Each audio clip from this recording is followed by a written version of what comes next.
구정 명절은 잘 보내셨습니까? 오늘 말씀의 제목은 내 이름을 영화롭게 하지 아니하면입니다. 요절 말씀은 2절 말씀이 되겠습니다. 같이 한 목소리 읽어보시겠습니다. 시작. 만군의 여호와가 이르노라 너희가 만일 듣지 아니하며 마음에 두지 아니하여 내 이름을 영화롭게 하지 아니하면 내가 너희에게 저주를 내려 너희 복을 저주하리라. 내가 이미 저주하였나니 이는 너희가 그것을 마음에 두지 아니하였습니다. 기도하겠습니다. 거룩하신 아버지 하나님,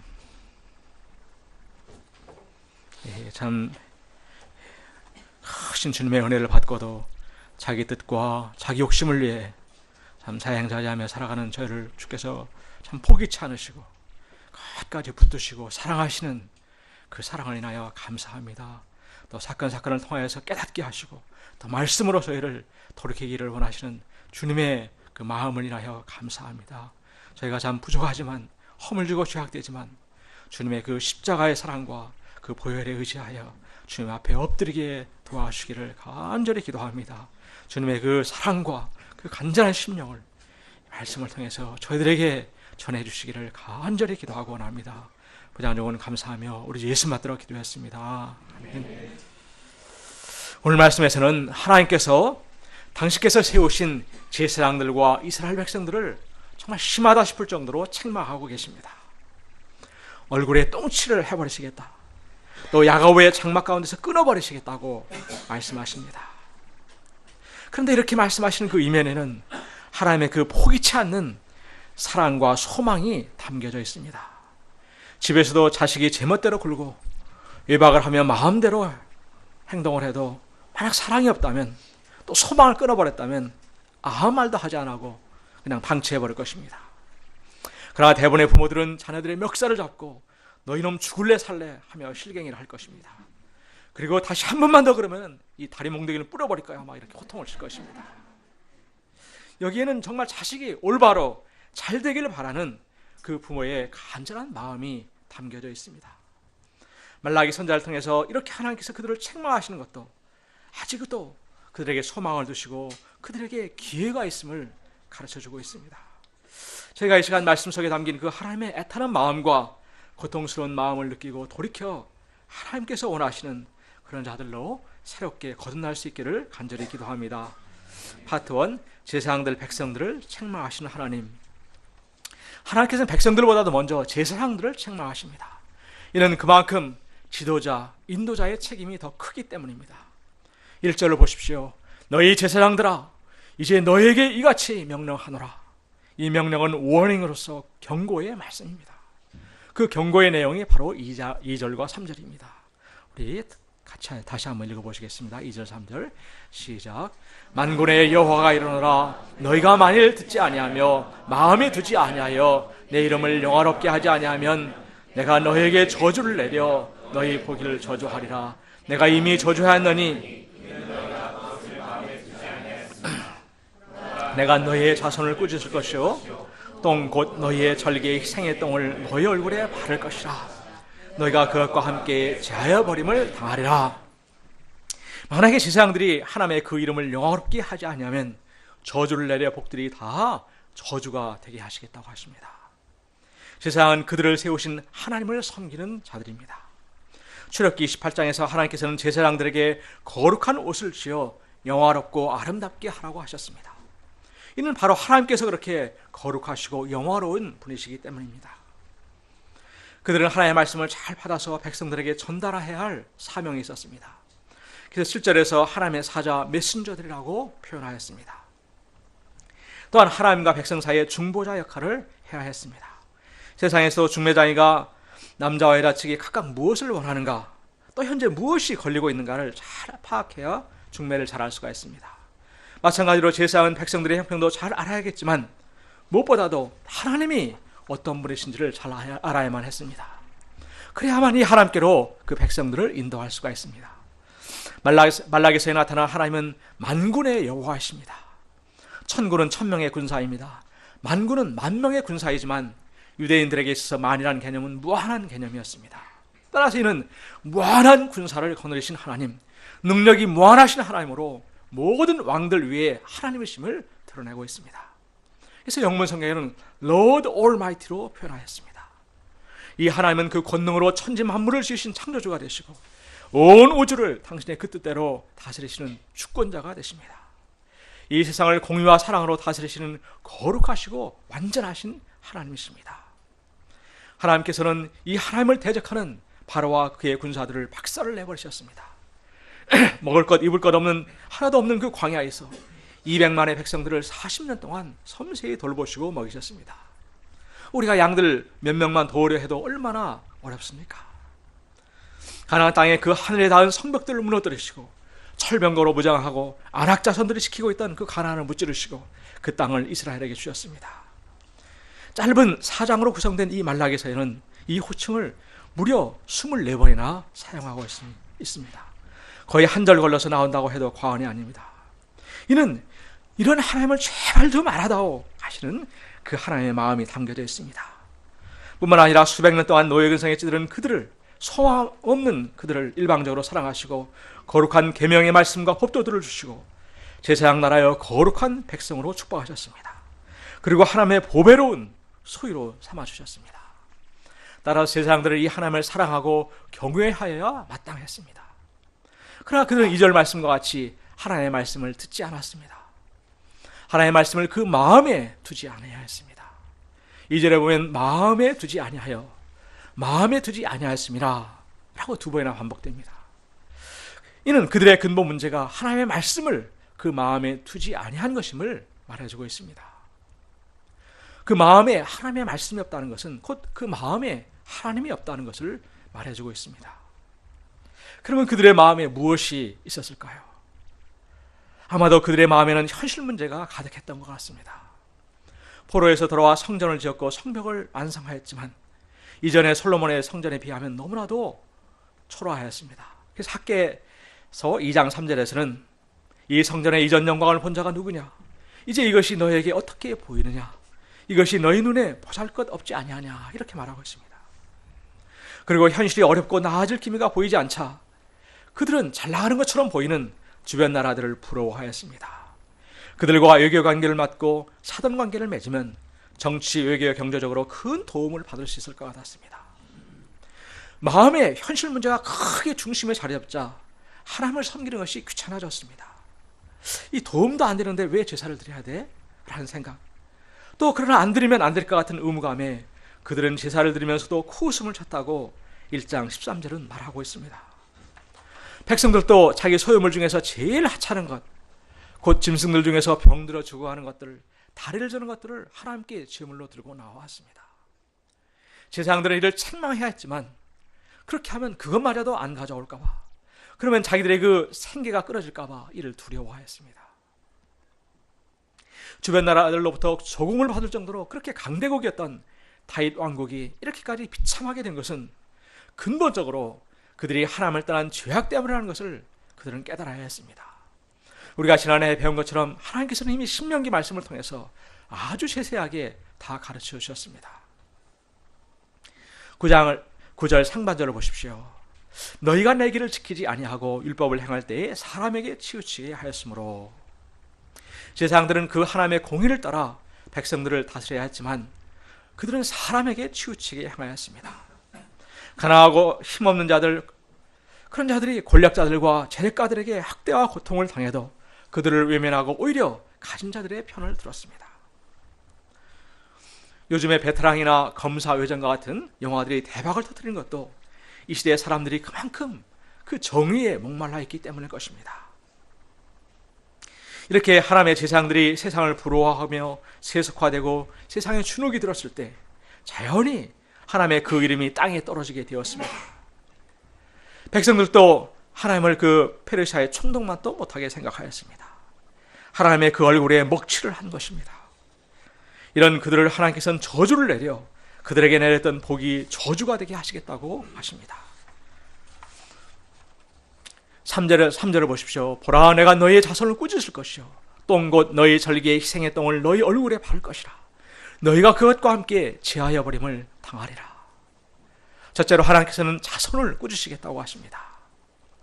다른 성경에는 자손을 벌하시겠다, 심판하시겠다고 되어 있습니다.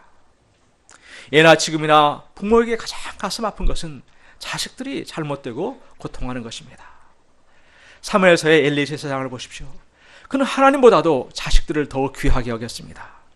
자식들이 탐욕으로 성전 제사를 멸시하고 회막에서 시중드는 여인들과 정욕의 죄를 지어도 내 아들들아 그리하지 말라, 소문이 안 좋게 들린다 라고 끝내버렸습니다. 하나님께서는 보라, 내가 내 팔과 내 조상의 집 팔을 끊어 내 집에 노인이 하나도 없게 하는 날이 이르지라 경고하였지만 그 말씀을 그 마음에 두지 아니하였습니다. 그 결과가 어떻게 되었습니까? 두 아들은 전쟁에서 죽고 자신은 비둔한 몸에 의자에 넘어져서 목이 부러져 죽고 말았습니다. 사람들은 하나님보다 더 자식을 귀하게 여기고 출세시키면 그 자식들이 효도할 것으로 착각합니다. 입생들에게 부모는 주일 예배는 내가 볼 테니 너는 그 시간에 공부해라 한다고 합니다. 그러나 출세만을 위해서 살아온 아들이, 또 하나님을 공경하는 법을 배우지 않는 아이들이 어떻게 부모를 공경할 수 있겠습니까? 결혼한 남편들, 아내들이 하나님보다 남편을 더 잘 받들면 상대방이 자기를 하늘처럼 귀하게 대해주고 사랑할 것이라고 착각합니다. 이는 참으로 심한 착각입니다. 사무엘상 2장 30절은 나를 존중히 여기는 자를 내가 존중히 여기고 나를 멸시하는 자를 내가 경멸하리라 하나님은 말씀하고 계십니다. 참으로 지혜로운 여인은 남편을, 자식을 사랑하기 때문에 하나님을 더욱 공경하고 섬기는 여인입니다. 성경의 어떤 다른 번역본에서는 자손에 해당하는 단어를 팔로 해석하여 팔을 꺾어버린다로 번역하기도 하였습니다. 그래서 제사장의 직무를 감당하지 못하게 하시겠다는 것입니다. 제사장들이 손을 들어 기도하면 하나님께서는 백성들의 그 죄를 사하여 주셨습니다. 그들이 손을 들어 기도하면 하나님의 축복이 그들을 통해서 백성들에게, 자손들에게 부어졌습니다. 창세기 야곱이 손을 들어 12아들을 축복하는 것을 볼 수 있습니다. 이는 더 이상 그들이 하나님의 축복의 통로가 되지 못할 것임을 말해줍니다. 둘째로 똥을 얼굴에 발라버리고 똥과 함께 제해버리시겠다고 하십니다. 하나님께서 짐승을 제물로 드릴 때 똥은 더럽고 부정한 것으로 간주되어 내장과 함께 버려졌습니다. 그런데 그 똥을 다른 것도 아닌 얼굴에 발라버리시겠다는 것은 그들이 극단적인 수치를 당하게 되고 버려질 것을 경고하신 것입니다.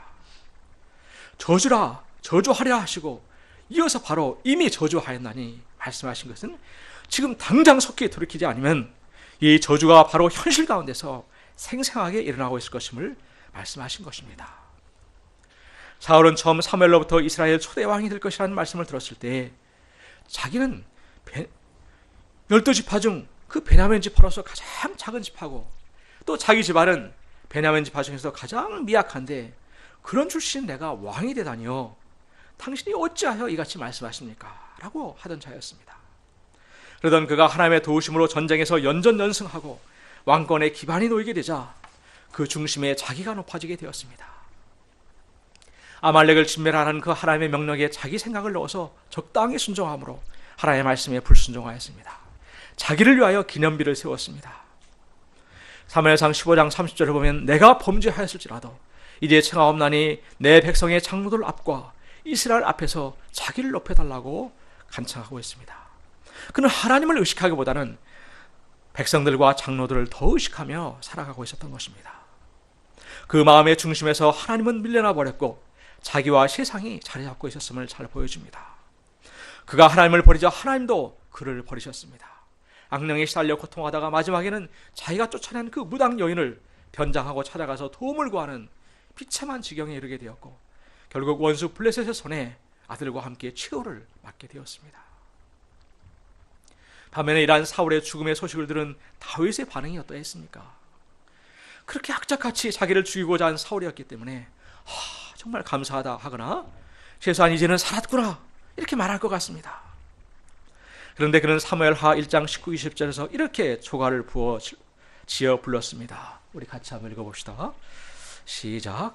이스라엘아, 내 영광이 산 위에서 죽임을 당하였도다.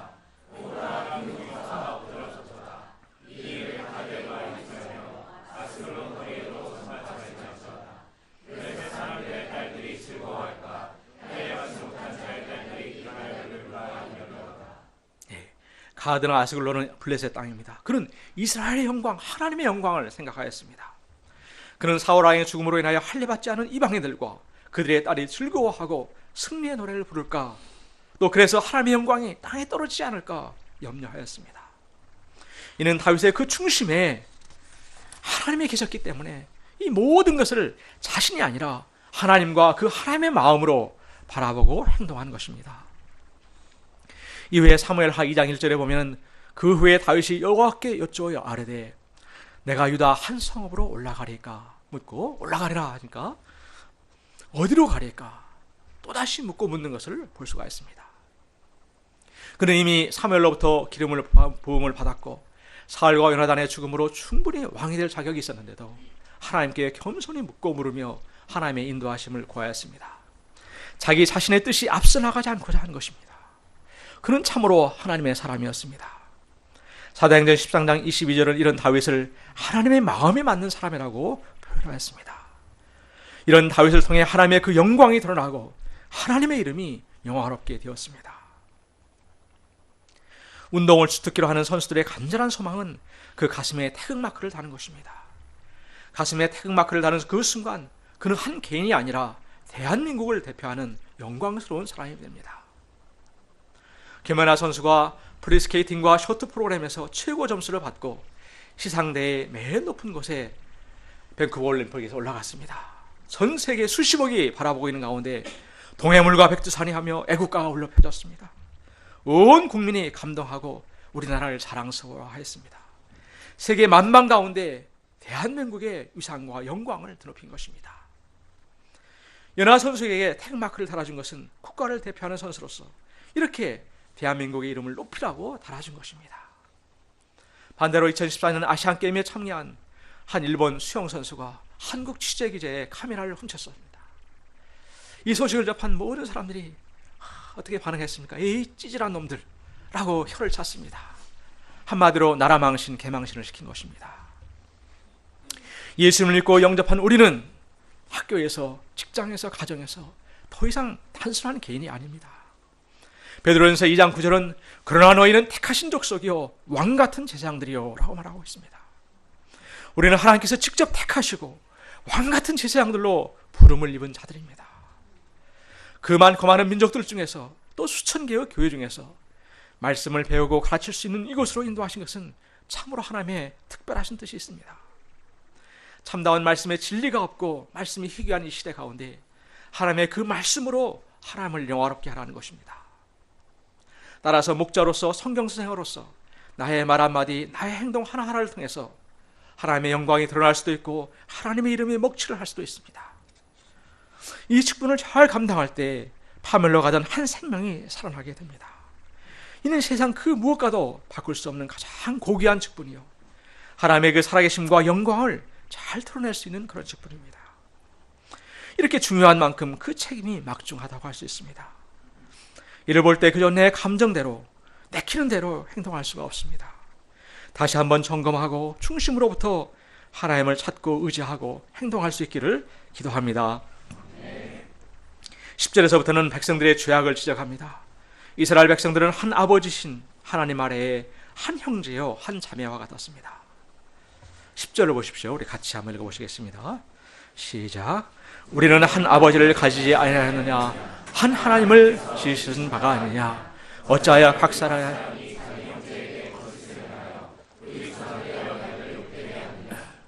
거짓을 행한다는 것은 상거래에서 속이는 것이나 혼인관계의 부정을 가리킬 때 사용되었습니다. 하나님 보시기에 가정하고 심각한 일은 이방신의 딸과 혼인하는 것이었습니다. 말라기 선자가 활동하던 기원전 5세기 이스라엘의 심각한 사회 문제 중에 하나가 이방인과의 차폰과 이혼 문제였다고 합니다.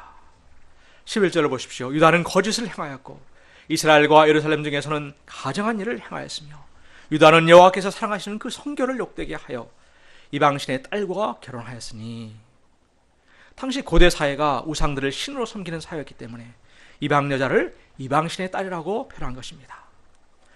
이런 여자가 며느리로 들어오게 될 때 자연히 그가 믿어오고 섬겨온 이방신도 이스라엘 가정에 들어오게 되었습니다. 하나님도 섬기고 바알도 섬기는 그런 가정이 되어버렸을 때 가정의 성결이 더럽혀지게 되었습니다. 아침에는 하나님 전에 갔다가 저녁에는 바알과 아세라상의 그 신전에 가는 부모들을 보면서 자녀들은 심각한 가치관과 믿음의 혼란을 겪었을 것입니다. 이러한 가정에서 경건한 믿음의 자손들이 자라난다는 것은 불가능합니다. 결혼할 때 어떤 배우자를 원하는가를 보면 그 사람의 진짜 신앙이 어떠한가를 볼 수가 있습니다. 그들이 세속화되었을 때 그들은 긴 속눈썹을 붙이고 명품 옷을 걸치고 진한 향수 냄새를 풍기며 돈 있는 이방 여자들을 배우자로 택하기 시작한 것입니다. 하나님께서는 이런 그들을 더 이상 축복하실 수가 없었습니다. 12절에서 이런 자들을 모두 야곱의 장막에서 끊어버리시겠다고 하셨습니다. 정말 나의 인생에서 정말로 주님이 최고시고 신앙이 가장 중요하다고 생각하는 사람은 다른 것들이 좀 부족해도 믿음의 사람을 선택합니다. 가정이 하나님을 믿는 순결한 신앙 위에 굳게 설 때 무엇보다도 하나님께서 축복하시는 그런 가정이 될 수가 있습니다. 오늘날 시대가 타락하여 돈만 있으면 혹하는 그런 세상이 되어버렸습니다. 그러나 우리의 옛 어른들도 돈 좀 있다고 사람을 무시하는 집안에 절대로 딸을 주지 말라 이렇게 말하였습니다. 그리고 다른 것들이 부족해도 사람을 귀히 여기는 집안으로 보내야 된다고 말씀하셨습니다. 옛 어른들도 참다운 행복이 돈에 있지 않았음을 알았던 것입니다. 13절을 보십시오. 우리 같이 한번 읽어보시겠습니다. 시작. 너희가 이런 것들도 행하나니 곧 눈물과 울음과 탄식으로 여호와의 제단을 가리게 하는도다. 그러므로 여호와께서는 다시는 너희의 봉헌물을 돌보지도 아니하시며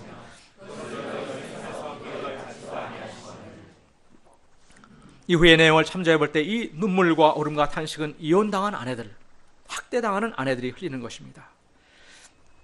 갈 곳도 없고 하산할 곳도 없는 그들이 얼마나 울었는지 제단을 가득 채워 덮을 지경이라는 것입니다. 그들은 어려서 맞이한 아내, 평생의 짝이요 하나님 앞에서 세약한 조강지처를 트집을 잡아서 쫓아내어 버렸습니다. 그리고 보다 젊은 여자, 여시 같은 여자들을 새로 아내로 맞아들였습니다. 16절을 보십시오. 이스라엘 하나님 여호와가 이르노니 나는 이혼하는 것과 옷으로 학대를 가리는 자를 미워하노라. 만군의 여호와의 말이니라. 그러므로 너희 신명을 삼가 지켜 거짓을 행하지 말지니라. 쉬운 성경은 나는 이혼을 미워한다, 또 폭력 휘두르기를 마치 옷을 입듯이 너무나 쉽게 하는 사람을 미워한다 라고 번역하였습니다. 유대 사회가 우리 시조선 시대처럼 남자 중심의 사회였기 때문에 이혼당한 여성, 폭력을 당한 여성은 어디 가서 제대로 하소연도 못하고 보호도 받을 수가 없었습니다. 폭력은 그것이 신체적인 것이든 말이든 인간의 존엄과 가치를 짓밟는 살인과도 같은 것입니다. 특히 동등한 입장이 되기 어려운 여성의 경우에는 마음에 심한 공포와 두려움을 심어줍니다. 하나님은 이를 행하는 자를 미워한다 분명히 말씀하십니다. 그리고 13절에서는 그들이 드리는 봉헌물을 돌아보지도 않으시겠다고 하십니다. 이는 달리 말하면 너하고 나하고는 이제 관계 끝내겠다라는 무서운 말씀이신 것입니다. 14절 하반절을 보십시오. 이는 너와 내가 어려서 맞이한 아내 사이에 여호와께서 증인이 되시기 때문이라. 그는 내 짝이요 너와 서약한 아내로되 내가 그에게 거짓을 행하였도다. 이는 아내를 배신한 것 이전에 하나님 앞에서 서약한 그 결혼 언약을 깨뜨리는 것이었습니다. 따라서 이는 하나님을 멸시하는 행위였습니다. 예수님 당시도 그 이혼 문제가 아주 심각했던 것 같습니다. 그래서 마태복음 19장 3절에 바리새인들이 예수님께 나와서 시험을 했습니다. 사람이 어떤 이유가 있으면 그 아내를 버리는 것이 옳으니까? 이렇게 물었습니다. 그런 어떤 이유가 있으면 이라는 조건을 따라서 이혼을 합리화하고 정당화하고자 했습니다. 상황이 이런데 어쩔 수 없지 않은가? 라는 그런 상황 논리입니다. 안 된다고 하면 항상 안 되나요? 하고 이렇게 따지면서 들어가서 그 절대성을 무너뜨리는 것이 사단의 전략입니다. 하나님께서 참으로 동산 모든 나무의 열매를 먹지 말라고 하시더냐? 이렇게 사단이 했지 않습니까? 시험하는 바리새인들에 대한 예수님의 대답이 무엇입니까? 우리 같이 예수님의 마음으로 4절과 6절까지 한번 읽어보십시다. 시작. 예수께서 대답하시고 이르시되 사람이 지으시니가 본래 그들을 남자와 여자로 지으시고 말씀하시기를 그러므로 사람이 그 부모를 떠나서 아내에게 합하여 둘이 한 몸이, 이제 둘이 아니요 한 몸이니 그러므로 것을 사람이 나누지 못할지니라 하시니, 예수님은 본래 그 근본이 어땠는가로 돌아가셔서 대답하셨습니다. 하나님께서 제정하신 그 결혼의 근본은 남자와 여자가 합하여 한 몸이 되는 것이다. 하나님이 짝지어 주신 것이다 라고 말씀하신 것입니다. 따라서 이 이혼은 한 몸을 나누어 버리는, 죽이는 것이다라는 것입니다. 또 하나님이 짝지어 주신 것을 어찌 인간이 나눌 수 있겠느냐 하신 것입니다.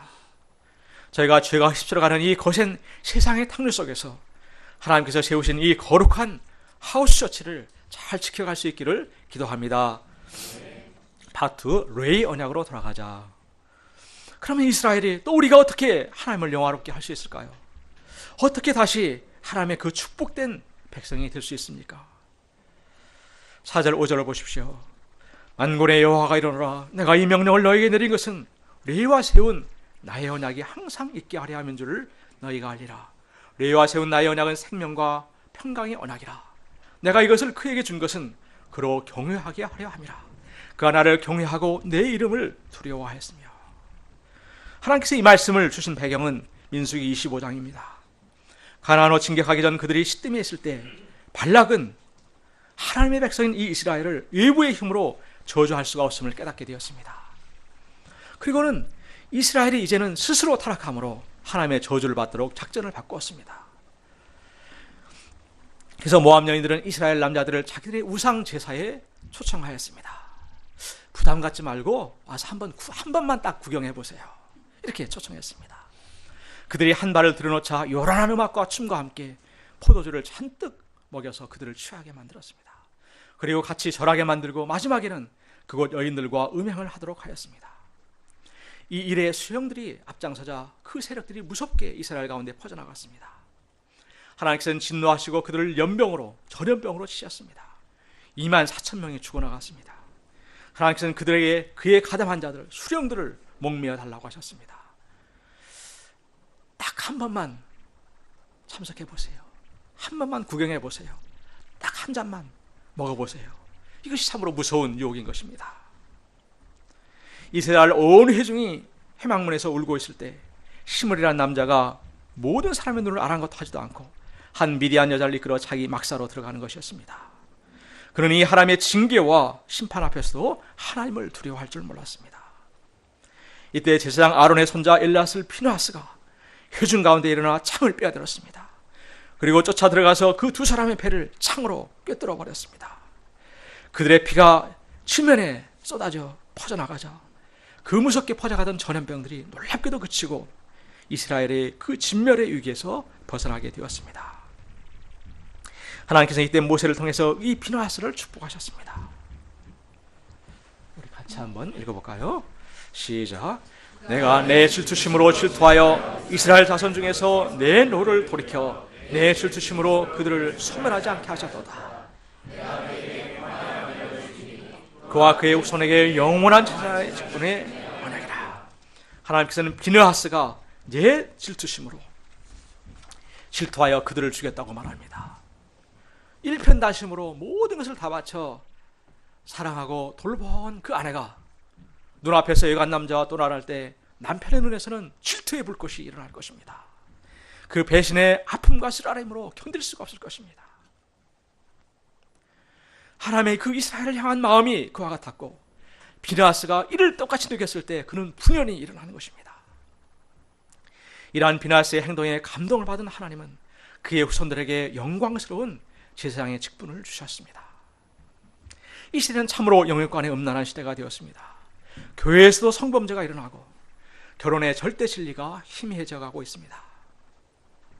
120년 전에 우리나라의 언더우드를 파송했던 그 미국 장로의 교단은 2011년에 동성애자도 목사요 장로가 될 수 있도록 그 장로의 헌법을 개정하였습니다. 번영신학, 종교통합, 절대 진리를 부정하는 포스트 모더니즘 세력들, 또 인본주의, 물질주의, 세속주의가 무섭게 교회 안으로도 확산되고 있습니다. 선교 100년의 그 짧은 역사 속에서 다시 선교사를 파송하는 유일한 나라, 원조를 받던 나라에서 다시 원조하는 그렇게 된 유일한 나라, 하나님께서 축복하신 이 나라가 이스라엘처럼 그 하나님의 영광이 땅에 떨어지고 있습니다.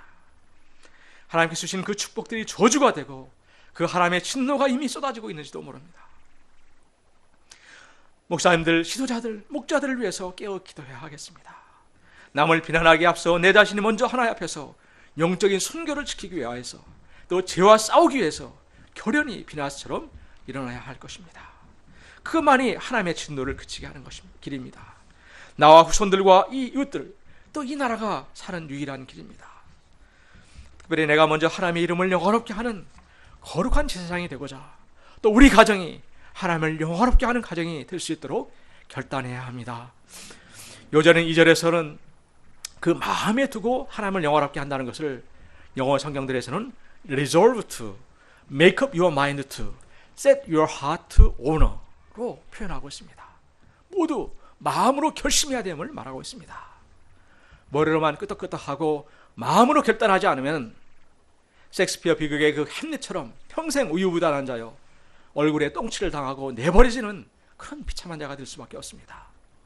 기드온이 결심하고 일어나서 자기 집에 있던 바알의 제단을 헐어버리고 아세라상을 도끼로 찍어버리고 하나님만 따르겠다고 결단하였을 때 하나님께서는 그와 300용사를 통해서 그 하나님의 영광을 드러내셨습니다. 레위 언약을 받은 초기 제사장들의 모습이 어떠했습니까? 5절 하반절과 6절을 보십시오. 우리 같이 한번 읽어보시겠습니다. 시작. 그 하나를 경외하고 내 이름을 두려워하였으며 그의 입에는 진리의 법이 있었고 그 입술에는 불의함이 없었으며 많은 사람을 돌이켜 죄악에서 떠나게 하느니라. 그들의 입술에는 진리의 법이 있었습니다. 불의함이 없었고 실제 삶에서 화평함과 정직함으로 하나님과 동행하는 삶을 살았습니다. 이를 통해서 많은 사람들이 죄악에서 떠나 하나님께 돌아오는 역사가 있었습니다. 우리의 이러한 결단이 삶 속에서 지속되기 위해서는 무엇보다도 우리 마음에 입술에 진리의 말씀이 있어야만 합니다. 이는 하나님의 말씀을 늘 가까이 할 때 가능하다고 생각이 됩니다. 하나님의 말씀에는 생명이 있고 하나님의 그 영이 있습니다. 말씀이 심령에 충만하면 성령 충만, 믿음 충만, 은혜 충만의 삶을 살 수 있습니다. 이런 사람을 통해서 하나님께서는 당신의 그 영광을 드러내십니다.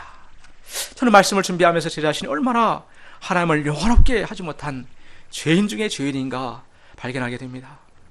가정에서, 교회에서, 직장에서 걸리지 않는 것이 없었습니다. 하나님보다 세상 눈치를 더 보고 두려워한 사울과 같은 자입니다. 특히 세움을 받은 자로서 후배들 양들이 하나님의 그 귀한 은혜와 축복을 제대로 받지 못한 책임이 바로 제게 있음을 동감하게 됩니다.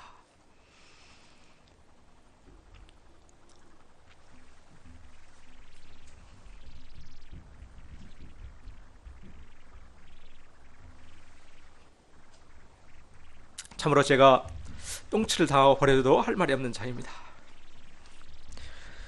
다만 주님의 그 보혈로 저를 사하여 주시고 또 새롭게 해주시기를 기도합니다. 하나님의 그 말씀을 마음에 두고자 시작한 성경 읽기를 제가 절대적으로 감당해 나갈 수 있기를 기도합니다. 우리 요절 말씀 읽고 기도하고 마치겠습니다. 2장 2절 말씀입니다. 시작.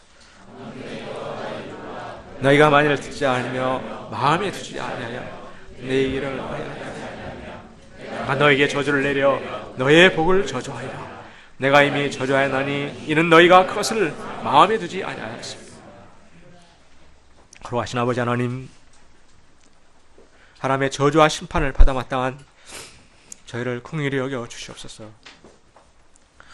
말씀과 같이 정말 돌이켜 회개하고 결단하고 하나님을 영원롭게 하고자, 하나님의 말씀을 마음에 두고자 결단하고 투쟁하는 저희가 될 수 있기를 간절히 기도합니다. 부장님은 감사하며 우리 주 예수 받들어 기도했습니다.